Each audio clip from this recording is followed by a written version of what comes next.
All right, what's going on, everybody? Welcome to another episode of the Blindside Blitz. I am Jim McFee, and right there is Mr. Joe DeCapita. That's right. What's up, Blitz Nation? Welcome back for another week of NFL talk with your boys down here.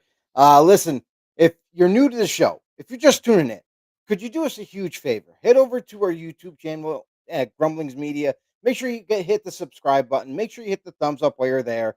Absolutely free. Doesn't cost you a damn thing but a click. That's pretty tough to do.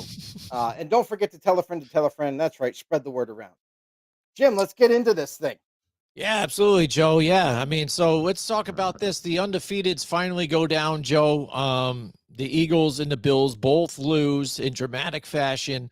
Let's start off with the Eagles game first, to where, again, the Eagles looked like they were taking everything that Denver was giving them. We've heard about that Denver defense here, but they were playing into the hands of the passing game, which is kind of funny, too, is because everybody keeps telling, the Eagles, hey, you guys don't pass enough. Look at AJ Brown. You should trade him at this point. What are you doing? And things. So they kind of get it going with the passing game, get that going. And so you're not seeing Saquon, but of course, you're taking whatever Denver gives you. But then in the second half, they switch it up on them and disguise it all. And it seemed like after that, the wheels came tumbling off here. The Eagles didn't know what to do, still couldn't get the running game going. And now here we go. They let the Denver Broncos back into this thing, and they come back out with a victory. Yeah, I mean, and that's the thing. And the game was pretty stagnant. It was pretty low scoring for the most Right. part. After the first half, you're like, oh, all right. Well, the Eagles got the lead. Most likely, they're just going to kind of grind out the time and kind of waste some time until we get to the end of the game, and it might be just all over already. From what we saw in the first half, second half, very different. You noticed a little bit more fire in the Denver Broncos. They made some adjustments that worked out really well, and they stormed back and then took the lead. And then it's like the Eagles were caught off guard. They were on their heels, and they were like, "Wait a second, this team didn't give up.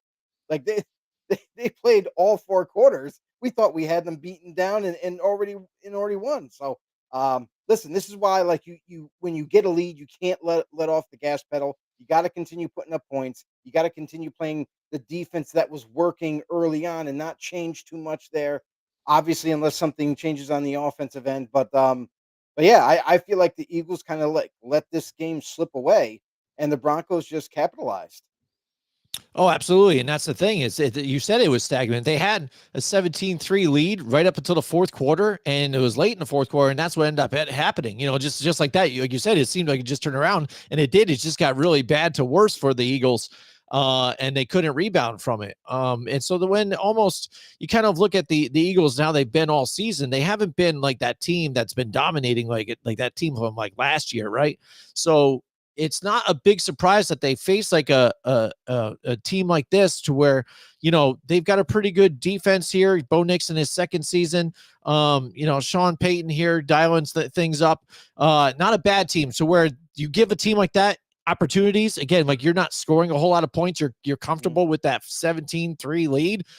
The team like this can come back at you just like that, and that's where it ended up unfolding for you. And how about Evan Ingram having a home here in Denver here, making some plays for the Broncos. Yeah, it's amazing. The guy actually was healthy, and that goes a long way in the NFL. Like, if you're healthy and you can play, that was the biggest thing for him, is he was missing time due to injury. So the guy finally comes back and has basically like a breakout game for the season. I mean, I know he wasn't there before, but hey, when he's out there, he is a major weapon, and that's the reason why the Denver Broncos signed him. Because they wanted that receiving threat at the tight end position, but they just didn't quite have that explosion at the position. So here comes Ingram taking over, and you know what? It basically played a huge part in that fourth quarter, stride to win. Absolutely. Let's go to the Buffalo Bills game here. They played late on Sunday night against the Patriots, and we knew this was going to be a pretty good matchup. Again, these divisional games are always close. Always good. Patriots Always tough. looking like they're getting better, right? And the Bills, we talk about Josh Allen in that offense and what he's able to do with James Cook running the ball effectively as well. But that defense, again, has not been the best. And this is where it kind of caught up with them, to where now the Patriots not turning the ball over as much, not having those penalties, kind of clean that up a lot. add in, Drake May playing great and Stephon Diggs back for revenge. He was fired up and playing. He wanted blood out of this one. He could Oh, say you know it. wants about this one and how You know it. trusting God and everything, and now he's throwing hearts to the fans. But he wanted to come in here and make a statement. He got everybody fired up at the sidelines, and he played like his old self. It was crazy to see him bounce back after not having a great year over there with the Texans. To come play here with the Patriots and light it up just like he did. He played with a vengeance. Right, you are. I mean, Stephon Diggs, like, here's the crazy thing is, this guy damn well had this game circled for the season. Like, Mhm. he knew he wanted to make a big, big impression on his former team and show that he still has it. That he can still be that dynamic player, that go-to guy. And Drake May used him. And you know what? The fact that the connection was there too was a big tool that they had to utilize against this Buffalo Bills defense. And wow, like all I have to say is like what a performance that was put on by Drake May and his boy at wide receiver one, Stephon Diggs. Yeah, absolutely. And again, I think their defense really stepped up in this one too, pressuring Josh Allen enough. I think just with the secondary, because if you look at if Josh Allen, he had like all day, but really was searching for people to be open and just Mhm. couldn't get it anywhere. So he had to go get again and make plays with his legs to try and do something there. And they were just able to lock him up enough that he wasn't getting major first downs here and kind of limiting that offense just enough to get the victory. And it was a great game to watch. It was intense, and I think it was a statement game for the Patriots. How they're saying, "Hey, we're here to play. We're a different team." Mike Vrabel's here. We believe in what he's got, and also how he was preached through Belichick. So it's almost like the reincarnation of the Patriot way is coming to the Patriots again, but then with his feel that he does, him getting physical, him getting into the practices, hitting with everybody with pads on and stuff, something that Bill Belichick would have never done. But he says, listen, this is how I was taught to do it. We won multiple championships. Stick with me, and this is how we'll get it done.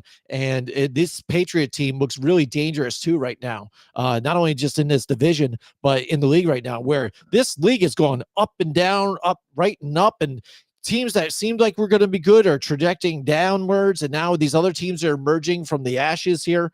So it's really interesting, especially after this week with the upsets, the come from behind victories, where some of these teams you don't know what you're getting every week. I'll tell you, like the one thing that you can count on though is that Tampa Bay will always come back to win the game. I mean, so Right. far, 4 out of the last 5 weeks for Tampa Bay, like Baker Mayfield has been electric in the fourth quarter and storming back to get those wins, to steal them away from the opposing teams. That's one thing that you can count on for sure this season so far. And Jim, you're right. It's very uncertain up to this point what teams actually are. Are they, what fool's gold? Are they tricking us? Are they a mirage at this point where we're just kind of putting some of these teams on a pedestal initially right away? And then before you know it, 2 weeks later, they lost to the worst team in football. And you're like scratching your head trying to figure this whole thing out. It's driving you insane. I mean, guys that are picking week to week with their pick 'em picks, their bets, putting their bets into everything, you're just losing money at this point because there's no clear path to what these teams actually are yet. And we're already in through week 5, going into week 6, and we're almost halfway, everyone. We're almost halfway, and we still have no clue what all these teams are capable of. But on the downside, I can tell you this: we all know which way the Raiders are directed, downward. Like they're god awful. They just uh, they got beat up by the Colts this week, and not just like one kind of like decent score, high 20s to like low 10s. No, they just blew them out of the water, like 40 right. points, and put them to Right. rest.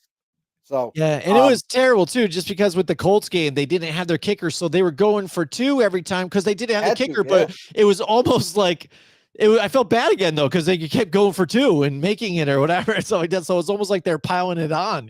But they weren't doing it intentionally. Eventually No, I mean, putting that's the funny thing. The Anthony 2 point Richardson in the game. conversion thing is Yeah. actually harder. You know what I Hmm. mean? To Yeah. get to, you could even see some of the missed throws that Hmm. Danny Dimes was having a hard time getting 2 point conversions. But going back to the Bills and Patriots game real quick, I did want to mention this. Like, listen, This is a game of turnovers, right? And if you're a Patriots fan, you fear every single week because your running backs are fumbling the football. Yeah. Not so much Devery Henderson, but Ramondre Stevenson keeps Hmm. getting the starts, but he's got 8 fumbles already. Are you Yep. kidding me? How can Yep. you leave this guy as a Yeah. starter? So that was one big critical thing coming into this matchup. But luckily, they were able to limit it. Ramondre Stevenson only fumbled once. So, rejoice, Patriot fans. At least you only had that much damage done to you. But the Bills turned it over 3 times. Josh Hmm. Allen throwing an interception, two Hmm. fumbles that were lost Yeah. on the ground. Like that's basically the whole decision of the game right there is turnovers. And we say this week in and week out because that's the deal. If you don't turn the ball over more than the opponent, more than not, you're going to win the game in the end. Yeah, yeah, and that was the key to a lot of different games, and the cause to a lot of these come from behind victories. That's what we saw a lot in these here in this week. Baltimore though, still, how about them, Joe? Again, just not performing at all. We said this I week mean, they needed to kind of lean on Derrick Henry here.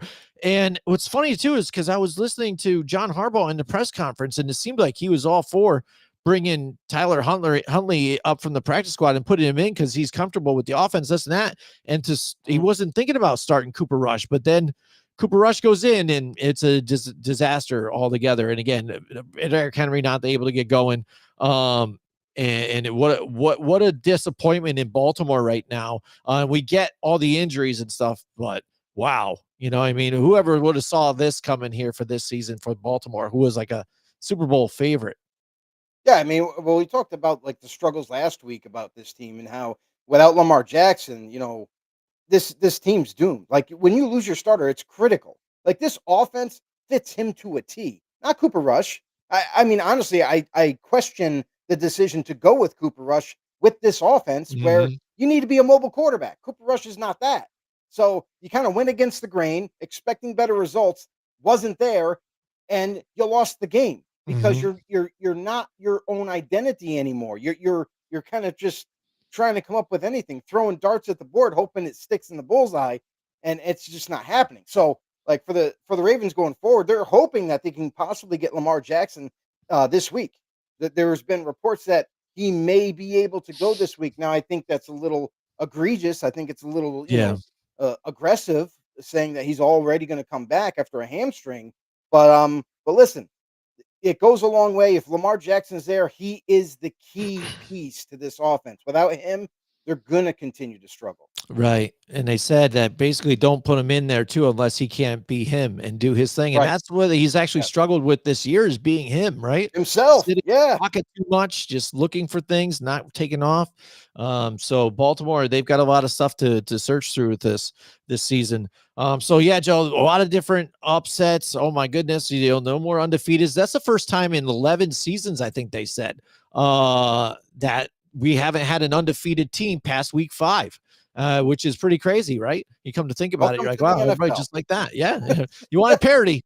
There it is, right? You got it. So let's talk about last night's game in too at Jacksonville, right? They've been looking pretty good. They just came through and beat the 49ers last week in a Mhm. good one. But this defense, and this defense, Joe, has always been good. Jacksonville always puts up a good defense.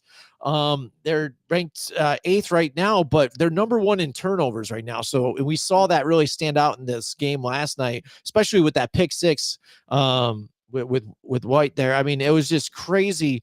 Devin Lloyd Devin had that. Lloyd, Devin Lloyd with the pick.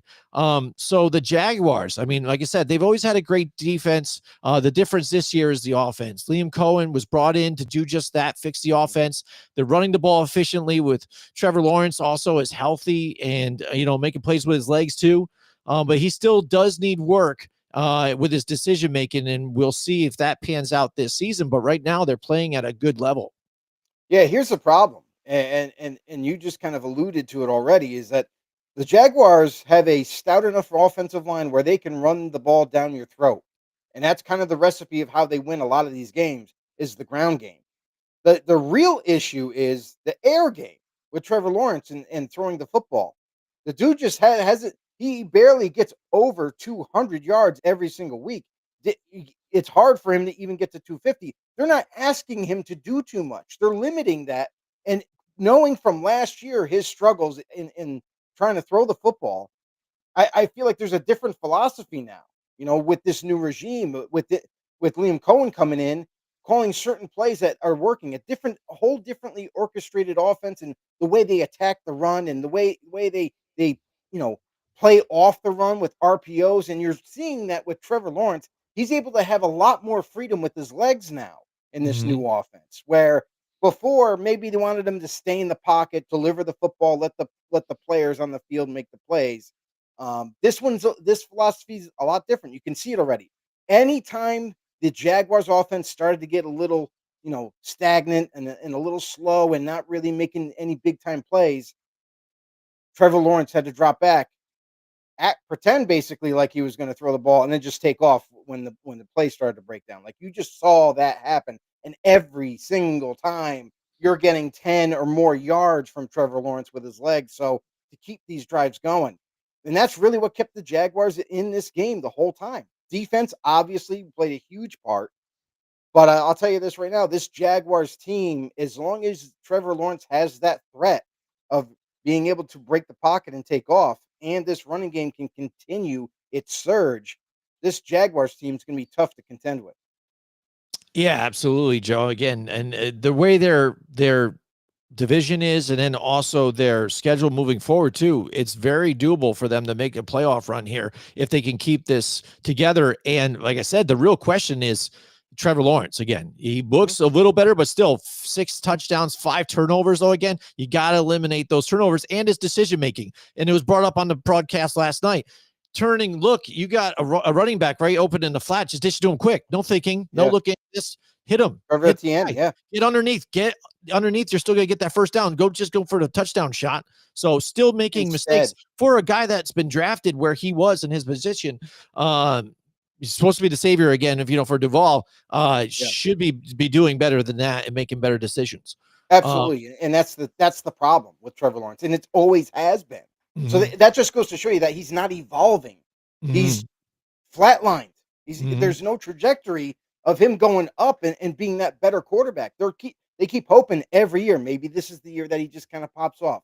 Maybe this mhm. is the year that he's going to ascend. He's going to be the quarterback for the future, like, and have no worries about it. But we're not seeing it still. The only reason that the Jaguars are able to win these games and look really good. I mean, kudos to the Jaguars for beating the Chiefs. They did their thing.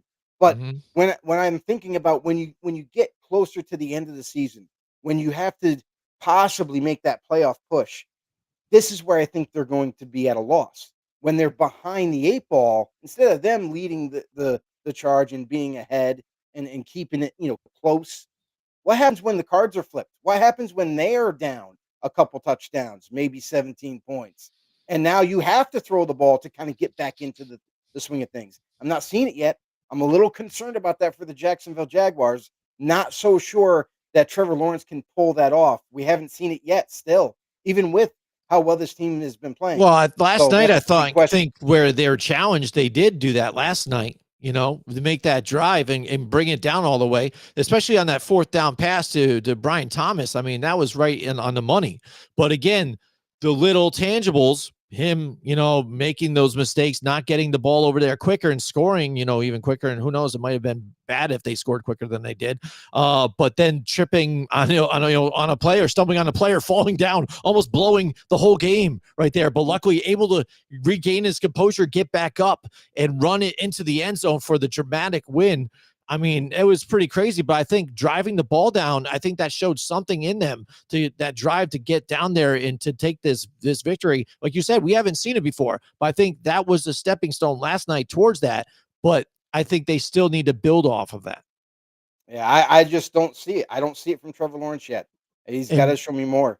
I think, You can't just have one good drive and say that you're going to be the go-to guy for the next 10 years. well, I no, mean, we I got to hear, see I more from him. understand that. And that's the Yeah. problem right there Hmm. is the passing attack. Like, if you're not able to, if you can't utilize that to kind of break open, because what's going to happen when you play a better defense that is rock solid against the run? The running game ain't working at all, and now you have to go to the pass almost exclusively. that's what I worry about with this team is like there's no threat yet.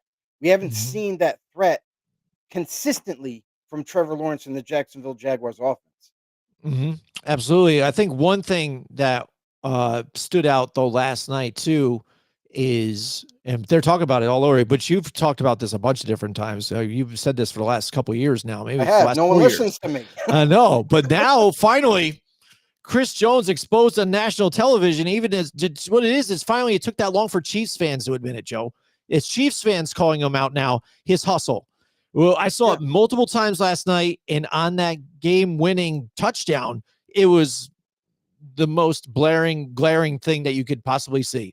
Chris Jones not even attempting to rush the quarterback. Then after multiple times falling down, getting back up, Chris Jones is standing there and just kind of looks in the direction and watches them run in.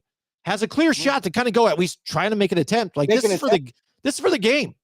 Mhm. And like you said, even on I think that fourth down play, he didn't even rush to get in to try and pressure Lawrence at all. Just kind of stood, got the double team or whatever, and just stood and watched, did this whole thing and watched the play Yeah. happen. Like he's a fan watching the game. And you said this multiple times that throughout the season, you'll see him do this. He takes plays off.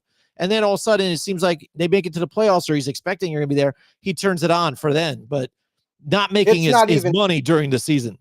it's not even a question of like everybody knows how good Chris Jones is. That's he is. He's a very special player. Let's get that straight. However, this is something that I've noticed for the last 2 to 3 years with this guy where if you really watch the whole game of the Kansas City Chiefs. Now, Chiefs fans, I know you're kind of picking up on my, coattails a little bit here. You're finally catching up. But Chris Jones, this is a guy who doesn't give it his all every single play.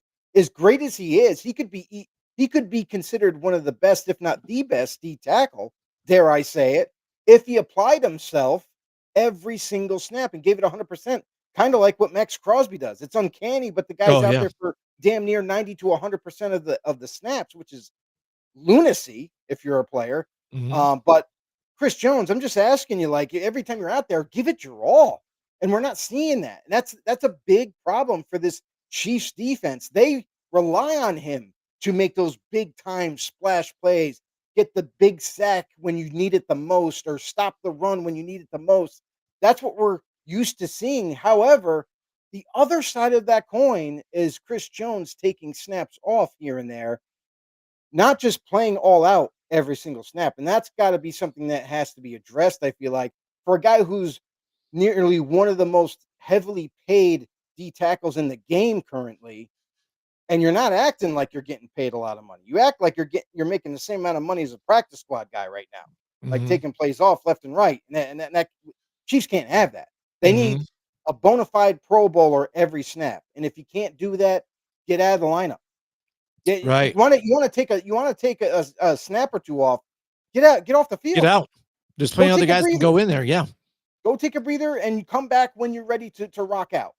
And that's the thing is we've seen it way too often, Jim, and Yeah. now everybody's starting to open their eyes now and see him for what he is. The other part of the bad story for Chris Jones is as great as he is, struggles immensely against the run game. You wouldn't think Mhm. so, a guy his size with his strength and his ability. But man, last year he was graded with PFF 59 as a run stopping grade. Absolutely horrible. It looks like it's carrying over into this season because if you watch the game against the Jaguars, where was Chris Jones on all those big runs? Getting bullied right out of the way. Yep, absolutely, Joe. Yeah, and again, like I said, we're hearing it all over X right now, and something that you've talked about for the last couple of years. So for a long time, and nobody really picked up. I guess apparently, I don't know. But we've got a couple comments in the house. We got Mike Tackett with us tonight. What's going on, Shout Mike? out to him.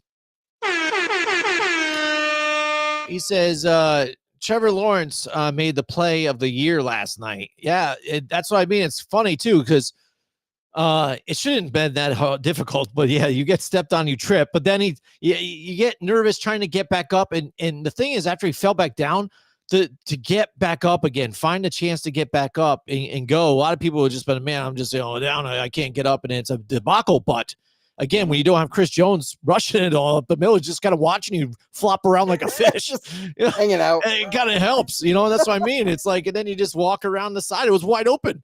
Kudos to his left tackle for holding it down over there that long during that whole thing. But yeah, that's got to be one of the plays of the century, just to kind of watch and how it unfolded, and for them to get that touchdown and the win on it. It's definitely something to watch again and marvel at. But again, like Joe, like you and I have talked about again, you can't rely on stuff like that though. You guys got to do better. And the bonehead interception he had too is like, what the hell are you guys doing there? You guys aren't on the same page. Let's get it going. Mike Tackett also says, is the real reason why Cincinnati did not trade for Jameis Winston is because of money? No, because here's the report. The report is that Cincinnati never called the Giants at all to inquire about Jameis Winston or Russell Wilson. Not at all. Not even a phone call.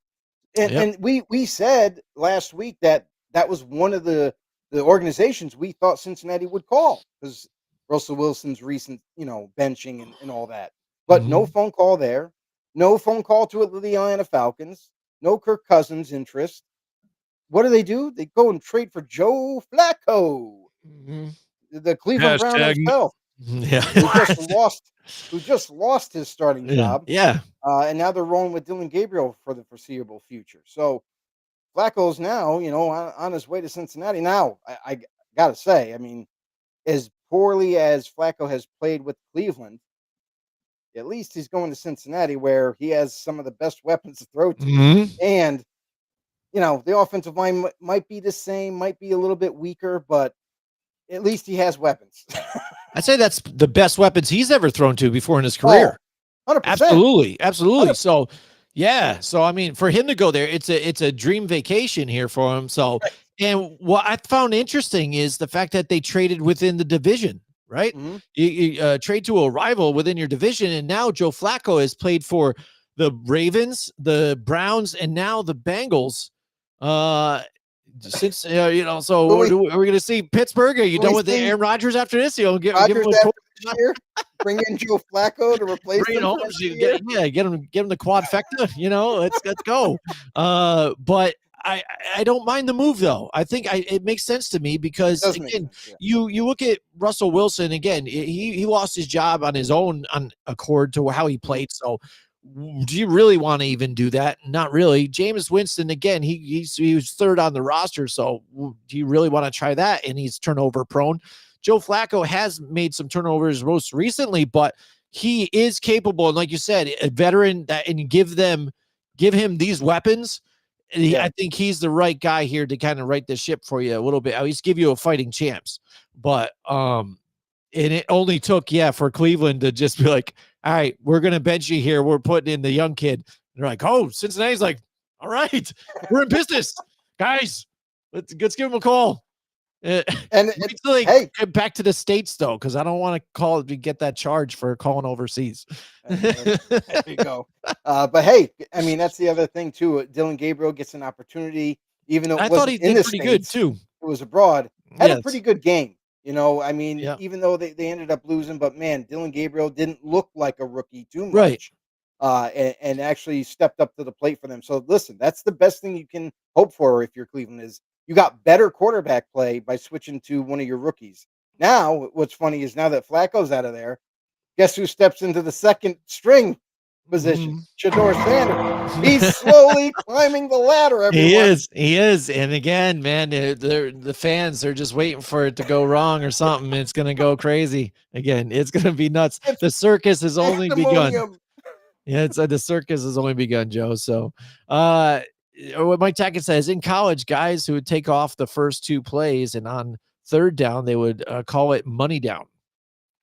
Yeah, well, I get that, should be your money down. Every day, but before, you're right there against the ropes in the red zone. You need to stop them here. You've got seconds on the clock. They don't have any timeouts. The dude stumbles twice. Yeah. You just stand and watch him. And then he gets off running and you just watch again.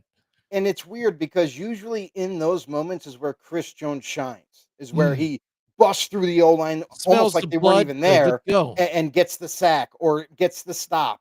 and it sets back the offense, and now they got to figure something else out.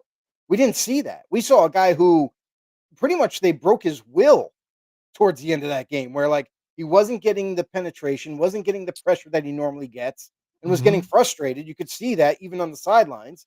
And Yeah. then when it came time to rise above and show out, still not really in the game, if you know what I mean. Mentally, physically, definitely not.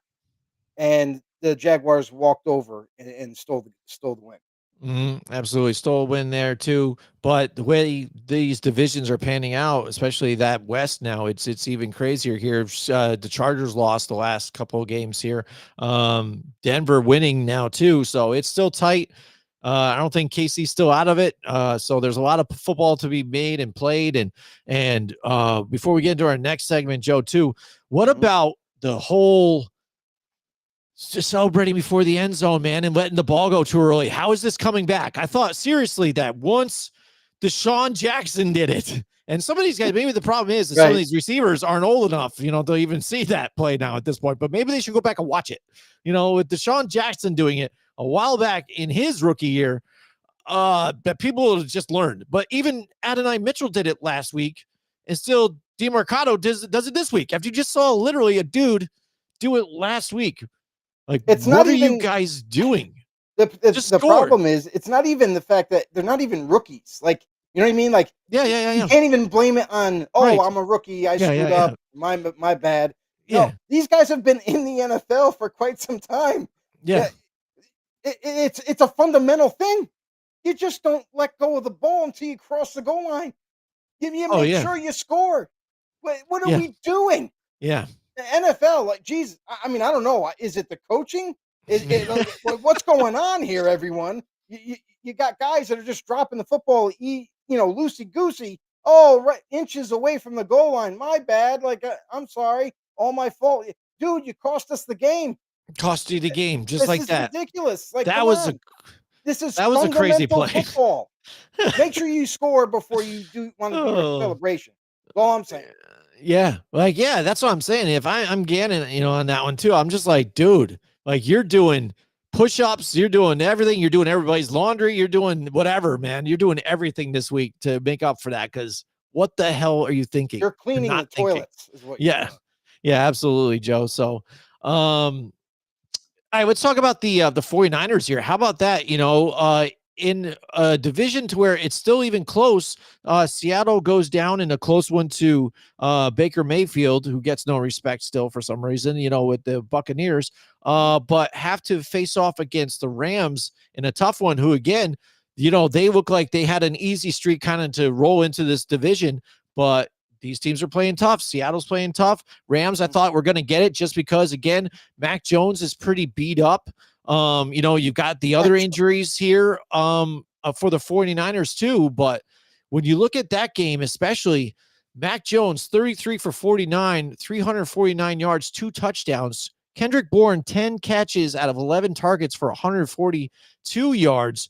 And the thing is, these guys are so familiar with each other and the comforts there. They played back when the Patriots back even they're trying to get back to the glory years back in mhm. 2021 where they were making a playoff run.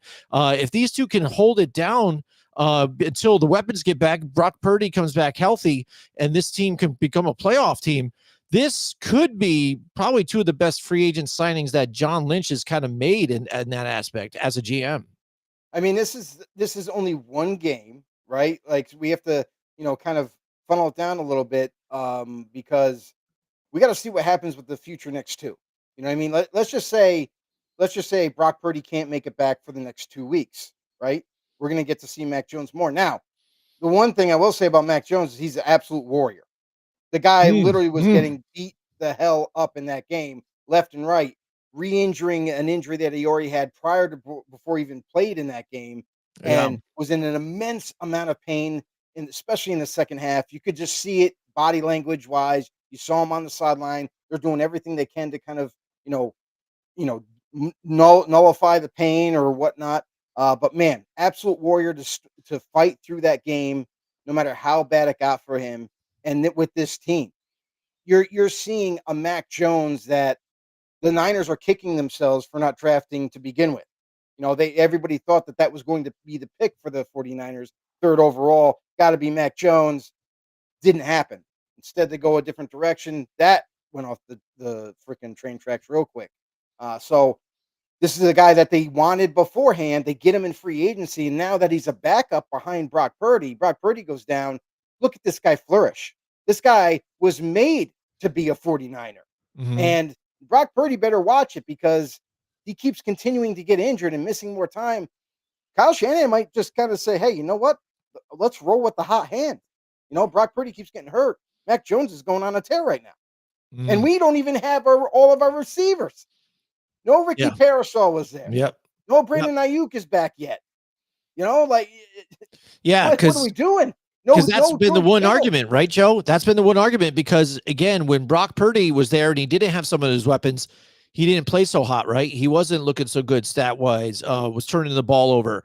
Meanwhile, again, you've got Mac Jones, who does have, starting, experience, for the, drafted by the Patriots, played there. As your backup too, and this is kind of the worst case scenario for a starting quarterback. This guy comes in, already has experience, can be productive, has been successful before, Mhm. and shines, right? And this is part of the plan that I've talked about, like with the Cincinnati Bengals should have kind of done, right? You've got a quarterback that's great like Joe Burrow, but get a veteran that has experience that can play, that's not going to take a whole lot, that's even looking for something to kind of show a little bit of a redemption here and keep the ball rolling while the main guy's out, right? And this is why the 49ers, I think, are such a good organization and what they do, and why this was a great signing. Like you said, they're already interested in drafting this guy. They get this guy in their house now. And how many times, too, have we seen other quarterbacks, Sam Darnold, Baker Mayfield, guys that go into great organizations and then come out a changed man, and now they're starting in the league right now for other teams and still doing well. Yeah, and that's the thing. Like Mac Jones has been a hot commodity, to be honest with you. Anytime he's available, he's always the first guy that everybody kind of calls up and sees. Would he be interested in joining their team? Jaguars, had him in there. Had him in Trevor Lawrence went house. down with injury. Mac Jones came in and stepped up again. This is a Mm-hmm. guy that's kind of he's been given opportunities, but only because their starters down. But this guy definitely deserves at least one shot to like be a starter for somebody. And, Mm-hmm. and right now, like I hate to be dishonest, but you know what? Like, it seems like he's going to be wasting his time yet again in San Francisco because as soon as Brock Purdy comes back and is completely healthy and ready to go, it's going to be his job. They paid the man for a reason. He's their guy. Yeah. So, what does this mean for Mac Jones? To me, this is the biggest question: is what does it mean for him after he's done with San Fran? Is there going to be a club? Maybe it's going to be Cleveland again. Who knows? Uh, but I mean, it could be anybody else. That is Could be looking for anybody at this an point. opportunity where he could actually start and carry a team. I think he's been in the league long enough and has earned that right or that opportunity with whatever club that is. Right. It's definitely, if you're looking at teams that would still potentially be looking for a quarterback, but again, it would probably be bridge quarterback. They only have Mhm. Justin Fields for a loaner even right now. How about Right. going to New York and the Jets? Again, they could still draft their quarterback, Mhm. sign Mac Jones. He's tough. You've got a running game they can get it going. That defense, hopefully, that can play better, than what they did the last couple of weeks. Last week, it just seems like this team has lost all hope altogether here. But Mac Jones, I can see him playing there and having some success. Yeah, I mean, you're seeing the struggles defensively for the Jets, and I gotta be honest. I think it's because ever since they removed Robert Sala, ever since they kicked him out of the organization, it's been curtains for that defense. That defense has been a shell of itself. It's nothing. Even with the Mhm. new scheme that they implemented with Aaron Glenn, and everybody was all excited about Aaron Glenn, former Jet, going to come in, change over this defense. We're going to get back on track. Nope. They're struggling more than ever.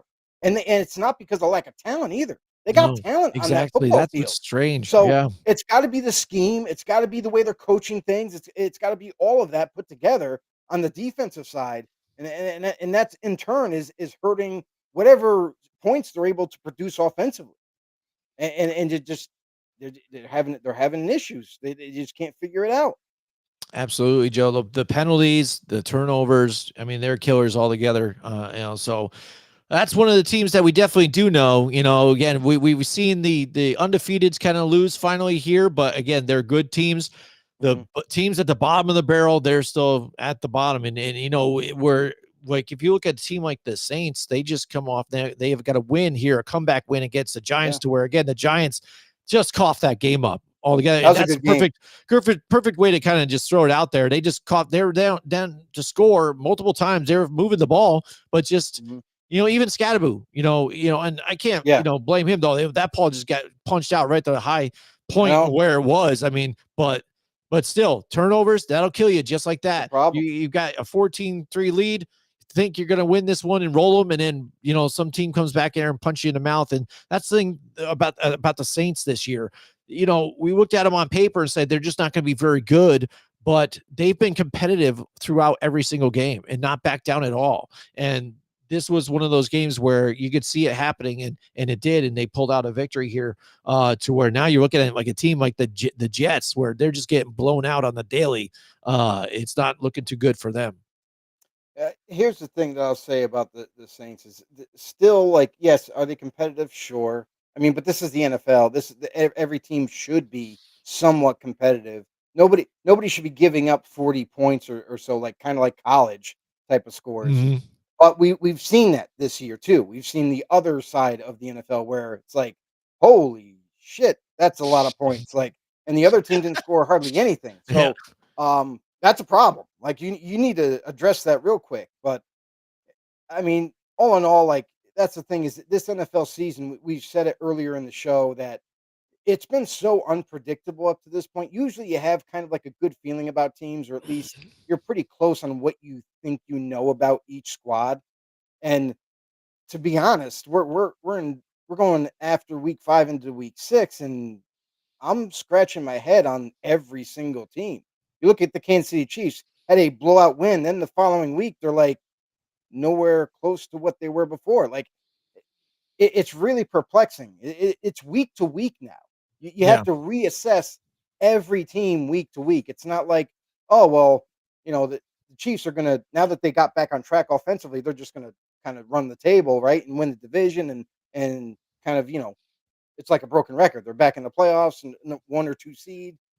But man, this is a team that goes from, they're also like a roller coaster. They play well and then they play poor. And look at that Jaguar game. It was a very competitive game.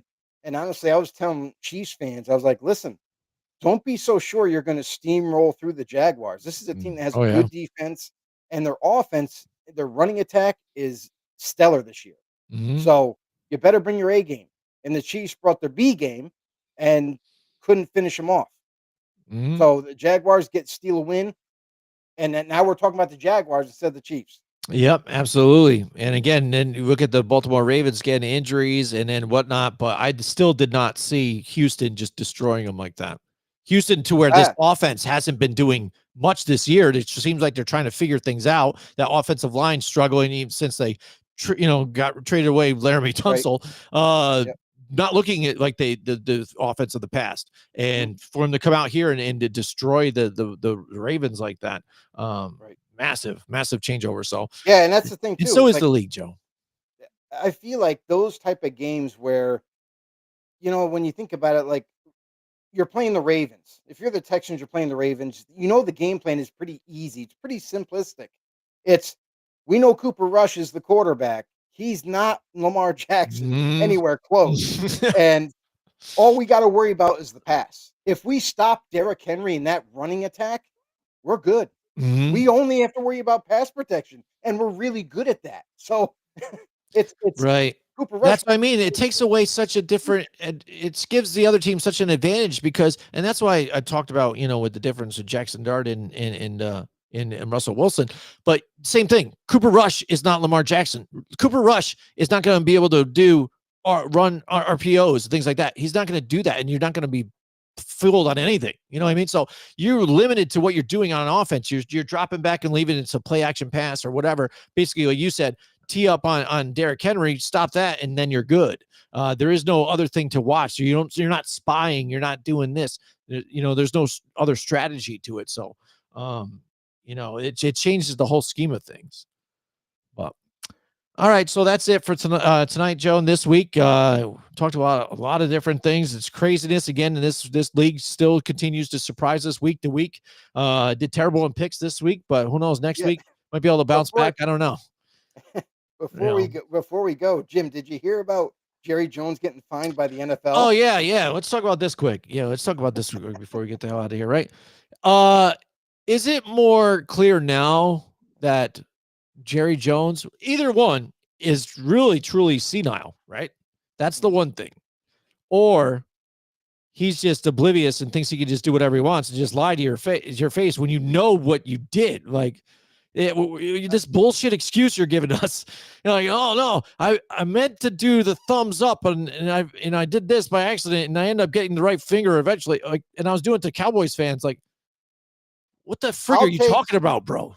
I'll take option B, where the guy doesn't give a shit about anything because the dude has more money than brains. And even though he is like one of the older owners, in the game, he is really respected in interleague circles. We all know that. But this Mhm. guy is really kind of coming unhinged a little bit here. Yeah.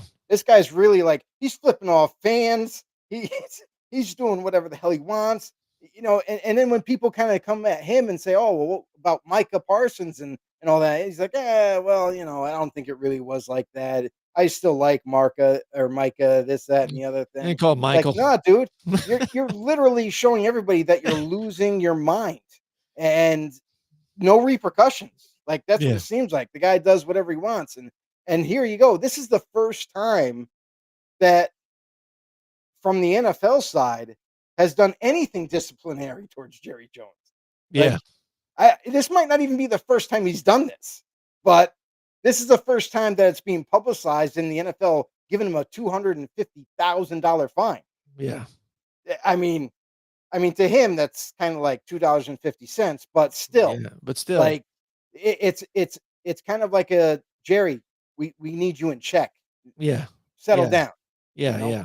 Yeah, absolutely. Let's get it wrapped up here. But yeah, I thought that was pretty funny and his excuse I think was classic. Yeah. Uh That's like again. Where Jerry it's like Jones your again. What go ahead. it's like your grandfather, right? Like you walk into his room and maybe he flips you off or says something like kind of like off the wall and you're like, "What the hell did you say, grandpa? You can't say that." Mhm. And then all of a sudden there they come in, everyone comes in, all the "Hey, what happened? What happened?" "Oh no, I was just showing Junior that I, I had a puzzle done." Like it's like with two different stories of what happened. It's like, dude, no, that's not what happened. You Oh put me yeah. off. Yeah. What's funny to me, it almost seems like you said, it's like, dude, he's getting out there so much. It's like when Yoda in Star Wars was like the master, and like he's knowledgeable, he's this, and then in the later one, like when he's trying to train Luke, he's like rummaging through his backpack like a crazy person, like, oh, what's this? And he's acting crazy. We're like, dude, what the frig happened to you? You're supposed to be like a Jedi master, and you're an idiot. What happened? And what's kind of funny is you look at Jerry Jones now, don't you look like he is kind of look more like Yoda now too? If you look at his face, he I mean, literally is transforming into Yoda. I think if we turn him green and kind of like take some of the hair off the top, I think he could pass for like He a could. much bigger Yoda. Yeah, absolutely. He's Much getting bigger. there. And like I said, his mannerisms are getting there as well. So The force is not strong with that one. I'll tell you that right now. absolutely not. All right. So yeah, that's it for us this week. Joe, tell everybody where they can get more episodes of the Blindside Blitz. It's real simple, guys, and it's absolutely free. It doesn't cost you a thing. If you want to further improve this channel, we encourage you to do so. Head over to Grumblings Media, hit that subscribe button for us, hit the thumbs up over there. Let the algorithm know that you like us and you want us to stay. And tell a friend to tell a friend, share it with everybody that you know. We appreciate you guys, and we'll see you in the next one. All right. See you guys.